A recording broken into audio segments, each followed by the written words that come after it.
What is common between cancer and autism? Cancer और autism के बीच में समानता क्या है? समानता बहुत ही आश्चर्यजनक है। वो ये कि अगर कैंसर के पेशेंट को फीवर आ जाए तो उसका कैंसर ठीक होने लगता है, उसका ट्यूमर रिग्रेस होने लगता है, उसकी एनर्जी बढ़ने लगती है, उसकी वीकनेस घटने लगती है, एक्चुअली वो रिकवर होने लगता है। ठीक इसी प्रकार ऑटिज़म या ADHD के बच्चे को अगर फीवर आ जाता है तो उस दौरान उसके classic symptom of autism, classic symptom of ADHD वो माइल्ड होने लगते हैं, वो ठीक होने लगते हैं। ऐसा पेरेंट्स ने देखा है और ऐसा साबित भी हुआ है। यानी कि कैंसर के पेशेंट को ये प्रे करना चाहिए कि उन्हें फीवर आ जाए। और ऐसा ही होता था 1900 से पहले, जब कैंसर के पेशेंट्स को फीवर दिलाने के लिए डॉक्टर्स अक्सर उन्हें मलेरिया के वार्ड में रख देते थे, इस उम्मीद से कि कैंसर के पेशेंट को मलेरिया हो जाएगा और मलेरिया से फीवर आएगा और कैंसर ठीक हो जाएगा। मलेरिया तो खैर छोटी बीमारी, वो तो ठीक कर ही देंगे। इनफैक्ट 1927 में जूलियस वैगनर को फीवर थेरेपी के ऊपर नोबेल प्राइज़ भी मिल चुका है। उन्होंने फीवर थेरेपी को यूज़ करके सिवियरली इल मेंटल इलनेस को ठीक किया, जिसकी वजह से नोबेल प्राइज़ मिला। तो ये एक खास कनेक्शन है, दो बीमारियां जो अलग अलग दिखने के बावजूद भी उनमें एक समानता है। इसका ठीक उल्टा कर लेते हैं। मान लो अगर फीवर को घटाने के लिए एक हेल्दी इंसान पैरासीटामोल लेता है तो क्या होता है, और अगर जब भी फीवर हो वो ये सोचता है कि मैं पैरासीटामोल से फीवर को कम कर दूंगा और ऐसा करता जाए तो क्या होगा, चांसेस है उसे कैंसर हो जाएगा। ठीक इसी प्रकार एक प्रेग्नेंट महिला अगर वो पैरासीटामोल लेगी तो क्या होगा, चांसेस है कि उसका बच्चा जो पैदा होगा वो ऑटिस्टिक बच्चा पैदा होगा। ये सारे एविडेंस बेस्ड बातें हैं जो मैं आपको बता रहा हूँ।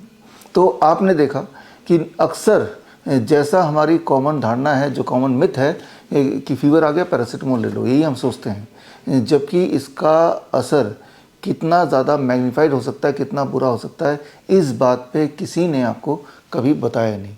जबकि ये सारे प्रूवन है और इसी की वजह से सबसे ज़्यादा ऑटिज़म के बच्चे पैदा हो रहे हैं। यानी कि जब माँ के कोख में थे, माँ ने पैरासीटामोल लिया, डॉक्टर ने पैरासीटामोल दिया, as a result of that बच्चा असामान्य या आप बोल सकते हैं मेंटली इल या न्यूरो डेवलपमेंटल डिजीज़ ऑटिज़म या ADHD के साथ पैदा होता है। तो ये बहुत ही गंभीर बात है, बहुत ही इंपॉर्टेंट बात है, और ये बातें आपको डॉक्टर नहीं बताएगा। यानी कि आपको अपना डॉक्टर बनना है और आपको अपने डॉक्टर बनने का मौका आ गया है। And that is on 30th of November, यानी कि राजीव दीक्षित जयंती के दिन 11 बजे आप मुझसे जुड़िए और आप देखेंगे कि कैसे बड़ी से बड़ी दिखने वाली बीमारी आसानी से घर पे ठीक हो सकती है, बहुत ही आसानी से।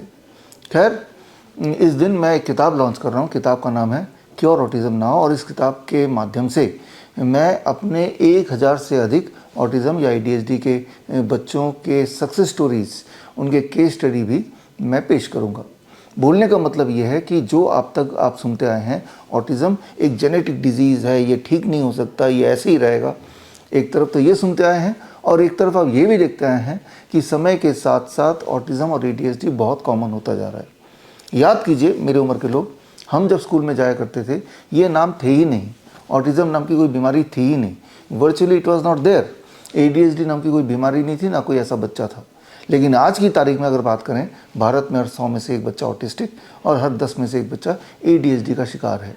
तो ये कैसे हो गया, ये जानना ज़रूरी है हर पेरेंट के लिए जो भी चाहते हैं कि आपके बच्चे को आगे कोई नुकसान ना हो, और उन पेरेंट्स के लिए भी या उन होने वाले पेरेंट्स के लिए भी एजुकेट होना ज़रूरी है, ताकि डॉक्टर्स के बहकावे में आके इस तरह की दवाइयाँ ना ले ले या अपने बच्चों को उस तरह की वैक्सीन्स ना दे दे जिससे अनजाने में वो अपने बच्चों को खतरे में डालें। तो खैर, 30 नवंबर 2025 को सुबह 11 बजे मुझसे जुड़ने के लिए आप कनेक्ट करें विद www.coronakal.tv में, और आप देखेंगे कि बड़ी से बड़ी दिखने वाली बीमारी आसान से आसान तरीके से घर बैठे ही कैसे ठीक हो सकती है। चाहे हम कैंसर की बात करें, चाहे हार्ट डिजीज़ की बात करें, किडनी फेलियर की बात करें, या मेजरली उस दिन हम बात करेंगे ऑटिज़म और ADHD की, because it is a silent pandemic now. ये एक साइलेंट पेंडेमिक है।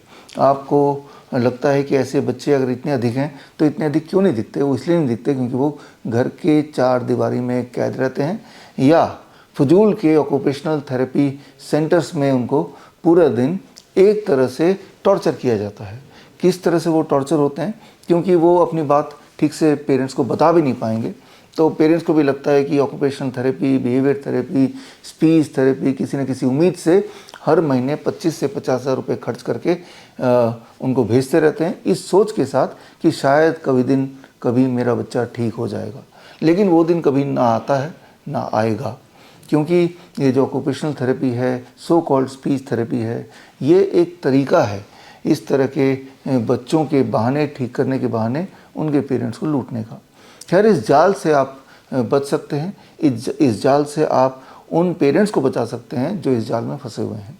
उसके लिए सिर्फ इतना करना है कि आप 30 नवंबर को मुझसे जुड़िए या फिर ऐसे पेरेंट्स को मुझसे जोड़िए। मिलते हैं 30 नवंबर राजीव दीक्षित जयंती के दिन 11 बजे संडे को। All the best, thank you, जय हिंद। बड़ी से बड़ी बीमारी का आसान से आसान इलाज घर बैठे ही हो सकता है। अधिक जानकारी के लिए कांटेक्ट करें nearest doctor BRC clinic @home।